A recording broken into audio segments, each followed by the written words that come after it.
Welcome to my channel, The Good Boo Tales. Today's story takes us to a moment in history where the sky itself became the stage for one of the most dramatic events ever recorded. Imagine a crowd gathered on a rugged mountaintop, the sun high overhead, and the air tense with challenge. The people are restless, torn between two beliefs, two visions of truth. Then, a lone man steps forward, his presence calm yet commanding. This is Elijah, a prophet not swayed by kings or crowds, but by the voice of the living God. And today, he is about to call down fire from heaven. But this isn't just a story about fire. It's about courage, faith, and a clash between truth and deception. The land has been under a terrible drought for years, a punishment brought on by the people's turning away from God. King Ahab sits on the throne, but his queen, Jezebel, has filled the land with altars to Baal, a false god. Fear and confusion grip the people, but Elijah carries a message that could change everything, if only they will listen. The tension builds on Mount Carmel.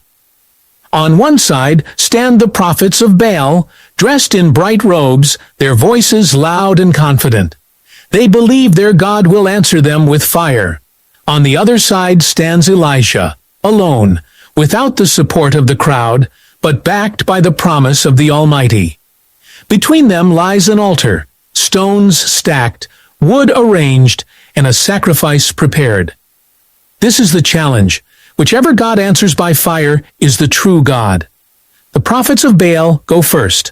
Hours pass. They cry out, they dance, they shout until their voices crack. The crowd watches, waiting, but nothing happens. The sun begins to sink lower, and the mountain wind carries their desperate cries into silence. Elijah watches without fear. He knows the outcome is already decided, but the people don't know yet. Now the moment is here. Elijah steps forward. The crowd grows quiet.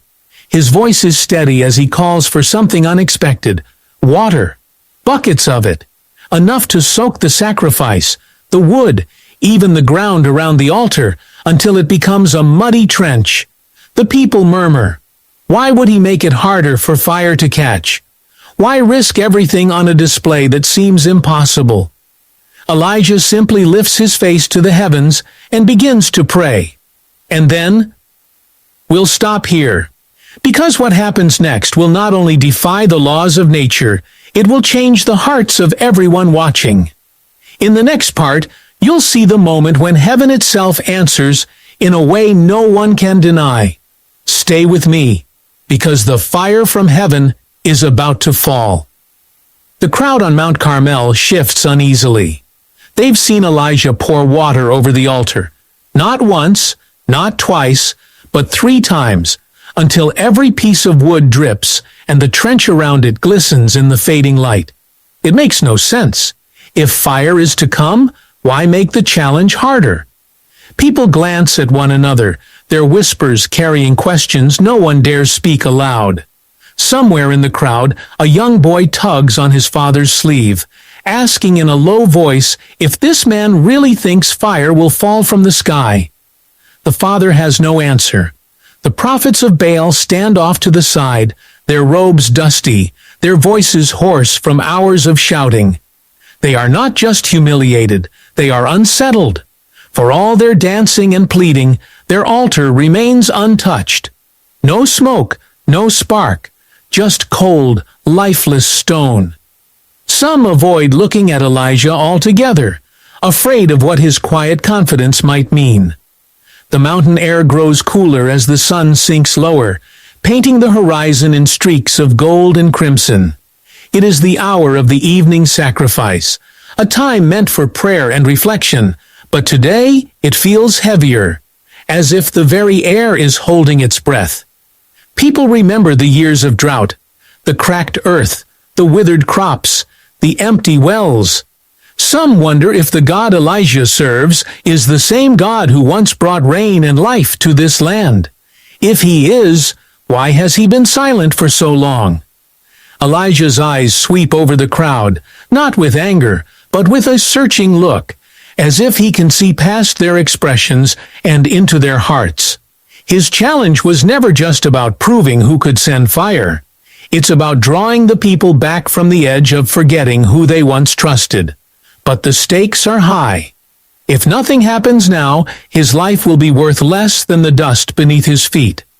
King Ahab watches from a higher rock, his face unreadable, while soldiers stand nearby, ready for whatever comes next. A stillness settles. Even the wind seems to pause. Somewhere far below the mountain, the sea waves crash against the shore, their sound faint but steady. Elijah kneels by the soaked altar, placing his hands on the cold stones. He doesn't shout or wave his arms. His prayer is simple, spoken to the God he believes is listening. The crowd leans forward, straining to catch his words, but most hear only fragments. They do not know it yet, but this moment, this breath between silence and answer, will be remembered for generations. And just before the first sign appears, something stirs in the hearts of those watching, as if they can sense that the impossible is about to step into the possible. Would you like me to keep going with the next section where the speech and first sign from heaven begins to appear? But still hold the climax? That's where the tension will really peak. Some in the crowd are here out of curiosity, others out of fear. But for many, this moment is deeply personal. Years of drought have worn them down, not just in body, but in spirit. Families have lost their herds. Children have grown up without knowing the feel of rain on their faces, and hope has become as rare as water in the dry riverbeds. They've prayed to Baal because the king told them to, because it was safer, because everyone else did. But deep down, a quiet question has lingered. If Baal is real, why has he done nothing? Among the people stands an old woman, her face lined with years of sun and sorrow. She remembers a time before Jezebel's altars, when the name of the Lord was spoken with reverence in every home. She watches Elijah with a mix of longing and fear, wondering if this is her last chance to see the God of her youth prove himself again. Not far from her, a young man who serves in the king's court studies Elijah intently. His loyalty lies with Ahab, but something about this lone prophet's courage unsettles him. The prophets of Baal exchange uneasy glances. Some whisper to each other, their words sharp and tense. They know that if Elijah's God answers, their authority, their standing, even their lives could be in danger. Yet, they cling to a hope that nothing will happen, that the silence will continue, and the crowd will disperse in doubt. Elijah's prayer continues, steady and unhurried, as if time itself has slowed to match his words. The mountain remains still, but the tension is thick, like the air before a storm. Everyone waits, caught between doubt and the faint unspoken fear that they are about to witness something they cannot explain. The shadows stretch long across the mountaintop as the last light of the sun clings to the horizon. Every face is turned toward the soaked altar, eyes unblinking, as if the smallest movement might cause them to miss what could happen next. The air feels charged, though no wind moves. It is the kind of stillness that presses against your chest, making every breath feel heavier. Elijah stands tall now, his hands lifted toward the sky. His voice rises, not loud, but clear enough to cut through the silence. He speaks as though he knows he is being heard, as though the God he serves is already near. The crowd holds its breath, caught between disbelief and a strange pull of expectation. Even the soldiers, meant to be stone-faced, lean in just slightly, their grips on their spears loosening as their attention drifts to the altar. Down the slope, the prophets of Baal fidget, shifting from foot to foot. A few look to King Ahab for some sign, but the king's face is shadowed, unreadable in the fading light. The tension between the two sides is so tight, it feels like it could snap at any moment. Some in the crowd glance at the dark clouds gathering far in the distance, wondering if they are imagining them. or if something unseen has begun to stir. Elijah's final words of prayer hang in the air like the last notes of a song. The mountain feels smaller now, as though all of creation has leaned in to watch this moment.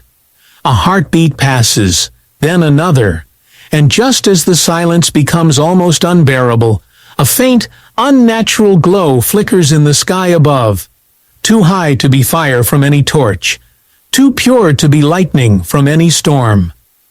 A murmur ripples through the crowd as eyes lift to the strange glow overhead. It's faint, almost like a shimmer against the deepening night sky, but it's enough to draw every gaze upward. Whispers rise and fall. Some think it's the fire Elijah has been waiting for. Others fear it might be Baal, making a last desperate attempt to claim victory.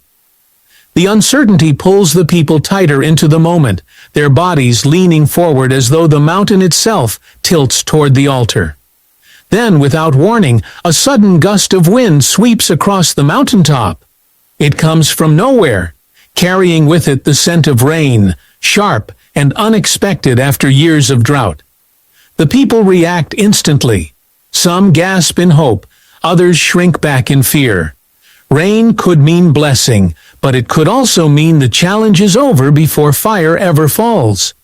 For a moment, the focus shifts from the altar to the horizon, where the dark clouds seen earlier have grown, curling into strange shapes as they move closer. The prophets of Baal seize the moment, their voices rising in frantic shouts. They claim the clouds are Baal's answer, that their God is about to send the storm as proof of his power. The crowd is torn. They've seen no fire, but now the promise of rain hangs heavy in the air. Doubt creeps back into the faces of those who had begun to believe Elijah might truly speak for the living God. Elijah does not move. His eyes remain fixed on the altar, as though the swirl of wind and the building storm mean nothing to him. But deep inside, some wonder if even he feels the pressure. If the storm breaks now, the moment will be lost, and the hearts of the people might turn away for good. The wind grows stronger, rattling the stones of the altar, tossing cloaks and hair into the air. A distant roll of thunder echoes from the sea, louder than before, and lightning forks across the far-off clouds. The night feels alive, almost dangerous, as if two unseen forces are pressing against each other, each refusing to yield. And in the midst of that chaos, the glow above the altar pulses once, brighter this time, casting a pale light over Elijah's face. It is neither lightning nor torchlight, but something strange and unexplainable. And it is growing. The glow above the altar flares, flooding the mountaintop with a light so pure and fierce it steals the breath from every chest. In an instant it descends, not drifting, not falling, but striking with a force that shakes the very stones beneath their feet. Fire explodes across the altar, not just licking the wood, but consuming it entirely. The water in the trench hisses and vanishes in a cloud of steam. The sacrifice, the soaked wood, even the stones are swallowed in the blaze until nothing remains but a hollowed-out mark scorched deep into the earth. A gasp surges through the crowd, rolling like a wave from one end of the mountain to the other. Some fall to their knees, unable to stand under the weight of what they've just seen. Others cover their faces, trembling, afraid to even look at the fire. The prophets of Baal are silent now, their boldness shattered in the face of something they cannot explain or challenge. King Ahab, for the first time, lets his gaze fall from the altar. His face is pale in the strange light, his hands gripping the edge of the rock before him. Even he cannot hide that this fire was no trick, no clever display of man's invention. Elijah lowers his hands slowly, his voice ringing out over the stunned assembly. He calls the people back to the God of their fathers, to the one who answers not with silence, but with fire. Many begin to cry out, voices breaking as they declare their belief. The wind, moments ago so fierce, softens into a gentle breeze that carries the scent of rain, not from Baal's storm, but from the heavens above. But just as the crowd begins to turn toward celebration, a deep rumble shakes the ground. Not thunder, but something from within the mountain itself.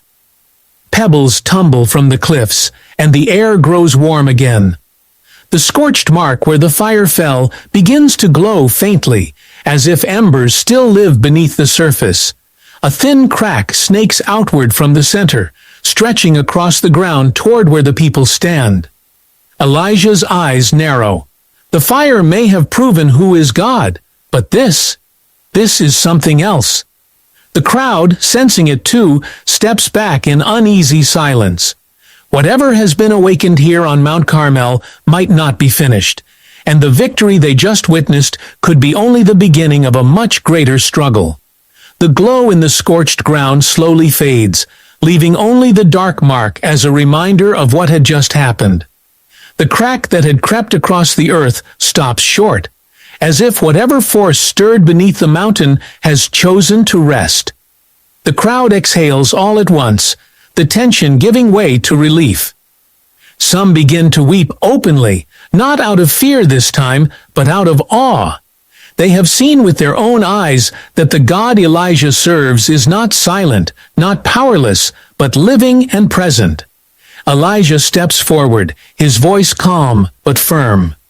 He reminds them that this moment is not just about fire from heaven. It is about returning to the God who has always cared for them, even when they turned away. The old woman who had watched so closely earlier lets tears roll down her cheeks. She whispers a prayer she hasn't spoken in years, her heart lighter than it has been since the drought began. From the horizon, a low, steady sound begins to grow. This time, it is the sound of rain. Thick clouds, no longer ominous but heavy with promise, gather over the mountain. A few drops fall, darkening the dust. Then the sky opens, and rain pours down in sheets, soaking the people, the stones, the dry earth that has been waiting so long. Children laugh and run through the puddles, their faces lifted to the sky. Farmers smile at the thought of fields turning green again. The young man from the king's court quietly slips away, his thoughts unsettled. He has seen enough to know the truth, but his place in Ahab's palace will make the path ahead difficult. Even King Ahab cannot hide the awe in his expression as he rides down the mountain with his guards. He does not speak, but the silence says more than words. The prophets of Baal disappear into the rain, their voices gone from the mountaintop. As the people begin their descent, Elijah lingers for a moment. The mountain is quiet now, except for the rain on the stones. He knows the fire and rain are signs of victory, but he also knows that the struggle to keep the people's hearts faithful is far from over. Still, for this day, the truth has been seen, and the God who answers by fire has spoken. And as the rain washes over the land, it feels not just like the end of a drought, but the beginning of something new.